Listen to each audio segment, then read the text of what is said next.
2,49,149 ভোটে যাদবপুরে জয়ী তৃণমূল প্রার্থী মিমি চক্রবর্তী। যাদবপুর লোকসভা কেন্দ্রে তৃণমূল কংগ্রেসের প্রার্থী মিমি চক্রবর্তী তার নিকটতম প্রতিদ্বন্দ্বী অনুপম হাজরাকে 2,49,149 ভোটে হারিয়ে দিয়েছেন।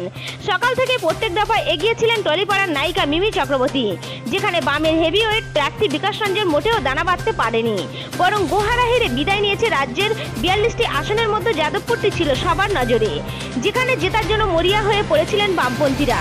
কিন্তু মিমির জাদুতে নিশ্চিহ্ন হয়ে গেল বাম ও বিজেপি। যেখানে সিপিআইএম প্রার্থী বিকাশ রঞ্জন জয়ের স্বপ্ন দেখেছিলেন, সেখানে অল্প কিছু ভোট নেই, ঠুটো জগন্নাথের মতো বসে থাকতে হলো তাকে।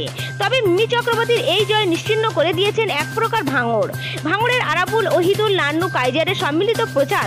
এর ফলে ভাঙড় থেকে ব্যাপক ভোটে লিড পেয়েছে মিমি। ভোটের আগে আরাবুল ইসলামের দাবি ছিল মিমি লক্ষাধিক ভোটে জিতবে। ভোটের ফল কিন্তু আরাবুলের কথার সঙ্গে মিলে গেল। ভাঙড় থেকে মিমি ভোট পেয়েছে 1,46,723টি। তবে এক প্রকার ভাঙড়ের বেতাজ বাদশা আরাবুল ইসলামের দাপট কিন্তু আরো বেড়ে গেল।